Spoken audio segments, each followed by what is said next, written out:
Hi అండి, అందరికీ నమస్తే. Welcome back to Bhavitha cooking channel. ఈరోజు రెసిపీ వచ్చేసి వంకాయ పచ్చడి అండి. చాలా అంటే చాలా ఈజీగా ప్రిపేర్ చేసుకోవచ్చండి. మనకు ఓపిక లేకున్నప్పుడు, అలాగే మనకు జ్వరం వచ్చినప్పుడు కానీ, హెల్త్ బాగాలేనప్పుడు, నోట్లో ఏది తిన్నా సరే అంత రుచిగా లేనప్పుడు ఇలా చేసుకొని తినండి. చాలా అంటే చాలా రుచిగా ఉంటుంది. మనము ఎప్పుడైనా ట్రిప్కి వెళ్ళినప్పుడు అక్కడంతా ఫుడ్ తినేసి మనకు అంతగా నచ్చదు కదండి. ఇంటికి వచ్చిన తర్వాత ఏదైనా రుచిగా తినాలనిపిస్తుంటుంది. అప్పుడు వండుకోవడానికి కూడా అంత పేషెన్స్ ఉండదు కదండి. అలాంటప్పుడు ఇలా ఈజీగా ప్రిపేర్ చేసుకోండి. ఇలా చేసుకొని వేడి వేడి ముద్ద కనుక చేసుకొని తినండి. చాలా అంటే చాలా రుచిగా ఉంటుంది. ఇంకా వీటిని కట్టెల పొయ్యి మీద కానీ కాల్చుకుంటే కనుక ఇంకా టేస్టీగా ఉంటుందండి. ఇప్పుడైతే కట్టెల పొయ్యి ఎక్కడ ఉంటాయండి? పల్లెటూరులో అయితే ఉంటాయి, మన సిటీలో ఎక్కడ ఉంటాయి చెప్పండి. కాబట్టి ఇలా స్టవ్ మీదనే ఇలా 4 పచ్చిమిరపకాయలని, 2 వంకాయల్ని ఇలా బాగా కాల్చి పక్కన ఉంచుకోండి. మీరు మీ కారాన్ని బట్టి పచ్చిమిరపకాయలని కాల్చుకోండి. ఇప్పుడు ఇలా కాల్చుకున్న వీటిని కాస్త చల్లారనిద్దామండి. ఇలా వంకాయల్ని, పచ్చిమిరపకాయలని కాల్చుకున్న తర్వాత వీటి తొక్కని మొత్తం ఇలా బ్లాక్గా ఉంటుంది కదా, దాన్ని మొత్తం తీసేసేయండి. ఇలా తొక్కని మొత్తం తీసేసి దాని మీద ఉండే కాడని కూడా తీసేసుకోండి. ఇప్పుడు లోపలికి ఇలా తుంచి లోపల కానీ పురుగు కానీ ఏమన్నా ఉందేమో వంకాయలో చూసుకోండి. మీరు ఇంకా వంకాయల్ని పైనుండి చూడగానే తెలిసిపోతుందండి. పైన కనిపిస్తూ ఉంటుంది. పుచ్చు ఉంటే కనుక అప్పుడే ఆ వంకాయల్ని తీసేయండి. పుచ్చు లేని వంకాయల్ని తీసుకొని ఇలా బాగా కాల్చుకోండి. అయినా కానీ మనసు ఆగదు కాబట్టి మరొకసారి ఇలా మొత్తం చెక్ చేసుకోండి. చూడండి లోపలంతా ఎంత బాగా ఉడికిందో.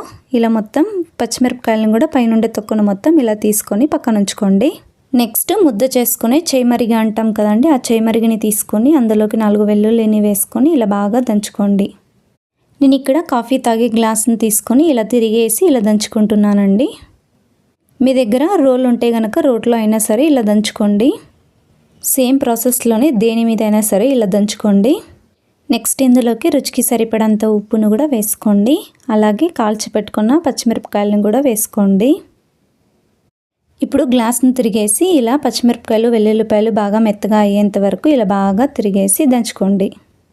ఇలా పచ్చిమిర్చి, వెల్లుల్లిని బాగా మెత్తగా అయ్యేంత వరకు ఇలా దంచుకున్న తర్వాత ఇందులోకి కడిగి పెట్టుకున్న కొత్తిమీరను కూడా ఇలా సన్నగా తుంచి వేసుకోండి.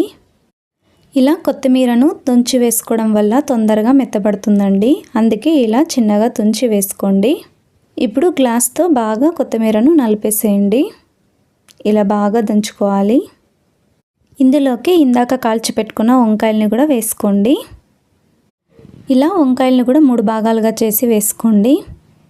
ఇప్పుడు గ్లాస్తో బాగా దంచుకోండి. వంకాయలు మెత్తబడేంత వరకు ఇలా గ్లాస్తోనే మనము నలుపుకోవాలి. చూడండి నేను ఇక్కడ చూపించిన విధంగా ఇలా అంటూ గ్లాస్తోనే మెత్తగా అయ్యేంత వరకు దంచుకోండి. చూడండి ఇలా మెత్తగా అయ్యేంత వరకు దంచుకున్న తర్వాత దీనిని ఇప్పుడు ఒక గిన్నెలోకి వేసుకుందాము. ఇలా దంచి పెట్టుకున్న ఈ పచ్చడిని మొత్తం ఇలా గిన్నెలోకి వేసుకోండి. ఇప్పుడు కాచి చల్లార్చుకున్న పాలను కూడా ఒక గ్లాస్ దాకా వేసుకొని ఇప్పుడు బాగా మిక్స్ చేసుకోండి. ఇప్పుడు మీ కన్సిస్టెన్సీని బట్టి పాలను యాడ్ చేసుకోండి. మీకు పల్చగా కావాలనుకుంటే మరికొన్ని పాలను యాడ్ చేసుకోండి. ఇలా మరికొన్ని పాలను వేసుకొని మరొకసారి బాగా మిక్స్ చేసుకోండి.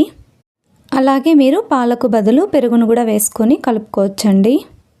పెరుగైనా పాలైనా సరే ఏ దానికైనా సరే రుచి మాత్రము చెప్పక్కర్లేదండి. చాలా అంటే చాలా రుచిగా ఉంటుంది. తప్పకుండా మీరు కూడా ట్రై చేయండి. అలాగే మీకు ఈ రెసిపీ కనుక నచ్చినట్టయితే లైక్ చేయండి, షేర్ చేయండి, సబ్స్క్రైబ్ చేయండి. మీ ఫ్రెండ్స్కి, రిలేటివ్స్కి తప్పకుండా షేర్ చేయండి. Thank you for watching video.